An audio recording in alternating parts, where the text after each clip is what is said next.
First question is, can you list Inland Rail's social media accounts and how much was spent on social media, including Instagram, in the last financial year, please? Sure, we'll probably have to take it on notice. Yes. We can give you some idea quickly, but we found social media to be extremely effective and greatly improved some of our engagement that was asked about earlier. We find that we have interactive dialogues on a real-time basis with people. They don't have to come to us, we don't have to go to them. We can provide very technical information, including maps. They can post questions on those maps. So the social media interaction has been extremely effective. Do you want to provide any additional detail, Rebecca? No, I mean, I think we're finding it's a good value for money medium. But yes, we have multiple channels, as you would expect. Again, we can confirm those, but all the ones you would expect: Facebook and Instagram, LinkedIn, those things, our own YouTube, okay, those sorts of things. So, but we can get you the details. Thank you. The business case lists 87 coal trains a week going into Brisbane every week, all the way through to 2050. I understand that coal reserves that would come down that line run out in 2030. Is that true? And if so, what does that do to your business case? The first part we would be speculating on. We'd have to take it on notice because we don't control the coal market, happy to obviously. The second part, we have testified previously that even if coal was to go to zero, and I'm going to ask Mr. Campbell and Mr. Ormsby to correct me if I'm wrong, but even if the coal volumes were to go to zero, that the business case still stacks up and still had a benefit to cost ratio over 2. Thank you. The Queensland Government only allows 10 million tonnes of coal to be sent to Brisbane Port.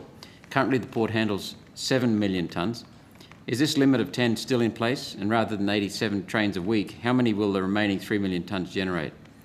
We make it out around about 7 trains a week, not 87. Yeah, again, we'd have to take that on notice because I'm not sure of the limitations at the Port of Brisbane. Is it true that the Port of Brisbane can only unload trains for 49 hours a week, being 8:30 a.m. to 5 p.m. Monday to Friday, 10 to 2 on Saturday, and closed all day Sunday? If so, how long does it take to unload a train? The point being, how many trains can the Port of Brisbane actually service as against the business case? So,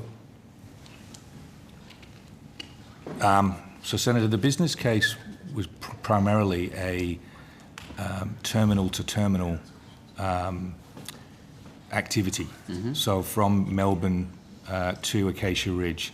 So as far as I'm aware, that the business case didn't really cater or talk to traffic to and from the port. So how then can we assess the viability of providing the Inland Rail if you don't know the service? Port to port? So the Inland Rail is being built as a terminal-to-terminal. I think, as we heard earlier on, there may be more than one terminal in Brisbane, and there is a separate business case analysis looking at that link to the port, which is not part of the Inland Rail project.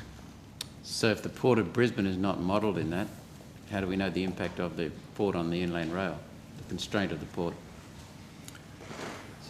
I might ask my colleague Simon Ormsby. Introduce myself, Simon Ormsby, Group Executive Interstate Network for ARTC, and I've joined the bench. If it's okay, Chair.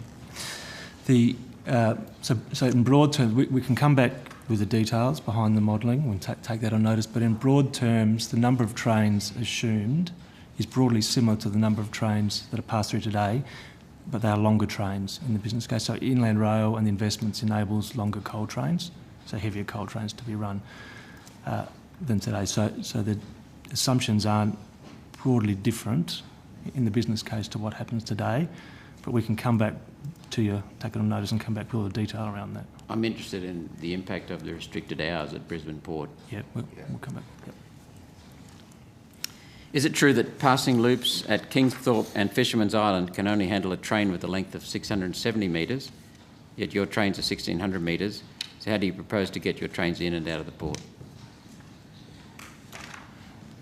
So, Senator, it's not intended at this point that longer trains than currently operate to the port today will operate to the port in the future. So our 1.8 kilometre trains will terminate at a terminal outside of outside of Brisbane or on the edges of Brisbane or Acacia Ridge. And then there would need to be a different arrangement than those trains that would take it to the port. Getting quite complex, isn't it?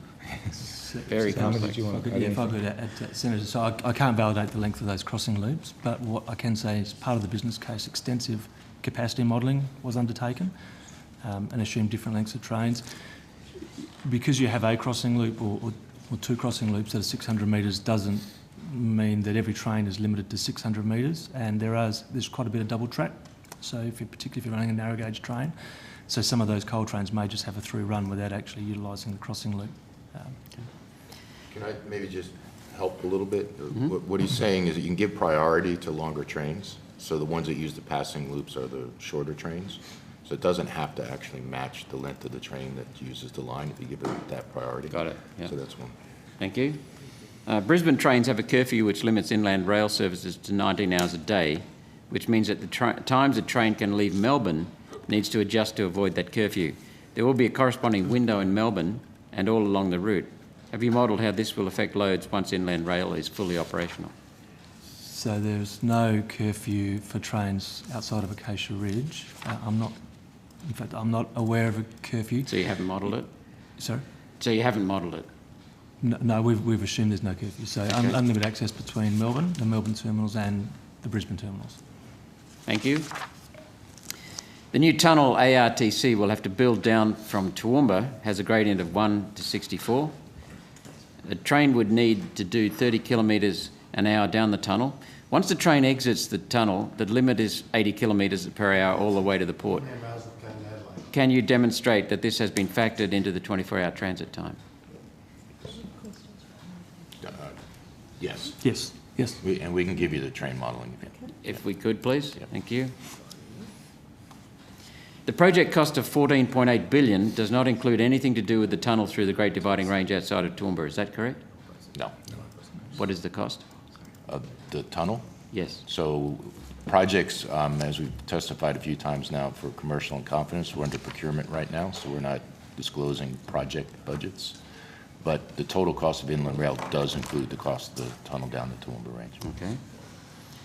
Australian Economic Consultants and peer-reviewed by Professor Rolfe has put the cost of the tunnel at $5 billion plus $3 billion for a new rail line between Acacia Ridge and the Port of Brisbane and $1 billion of other work. This puts the current cost of inland rail at $24 billion. How can it possibly recoup the expense? Senator Roberts, I'd have to expand on those comments. That's, I believe, the cost of a tunnel to go to the port and the improvements to get to the port, which is subject to that separate business case. It wouldn't be additive to the cost of inland rail. It's a separate project with a separate business case. How can it still stack up? That's a heck of a cost. That's a matter for government and the business case. So the port connection isn't part of the inland rail project. Sorry? The port connection work isn't part of the inland rail project and hasn't been committed to by any government other than to do the study. It's an additional cost. Well, we're doing a study on what's viable and what would work with the Queensland government, and whether or not there is a port connection built will be a matter for future government decision making. Let's move on then. In the original discussions around what was then called the North-South Rail Corridor, there was a route that came over the border into Queensland where it does now near Goondiwindi and then heads north to Moonee, before crossing the mountain range at a lower elevation through Marmadua, onto Dalby and then down to Toowoomba. This allows for a junction at Dalby, with coal and bulk grains going to Gladstone and the freight hub for Brisbane located at Toowoomba. The rest of the trip would be by road using the new $1.6 billion second range crossing, which is actually built. Do you have any information on that alignment via Moonee? Yes, that was looked at some time ago and found not to be economically feasible as an alternative to meet the business case requirements. So maybe I can address the broader question there, which is Gladstone and truncating in Toowoomba. The biggest thing about inland rail we have to remember is the actual business case. And the business case was developed over a long period of time between the Commonwealth, the states, and ARTC. And they all agreed that the way to meet the business case, which was a terminal to terminal, to meet the growth demands in southeast Queensland and Victoria for domestic goods, was the broadly the alignment we're on today. It was not meant to get to port, okay? If it was a different business case, if it was about getting to the most efficient port, or it was about coal, then maybe Gladstone would make a lot more sense. The terminal is very important, particularly when we look at some of the growth rates in Queensland. If you look at what's been released in the last month or so out of southeast Queensland, 2.5 million people growing to 5 million people, they're going to have a lot of needs and a lot of products and goods and services. And so that is what the supply chain is all about. That's what Inland Rail is all about, is getting them the furniture they need, the food that they need, the beer that they need, the toilet paper that they need. Sorry? Sorry? So I said, here. Thank you. So trying to divert now and go to Gladstone, it can be an and, but an or doesn't make sense. We have to be true to the business case and deliver on that business case, and that's what we're doing. A lot of complexities. In a major project, we learn as we start the project and as we implement the project.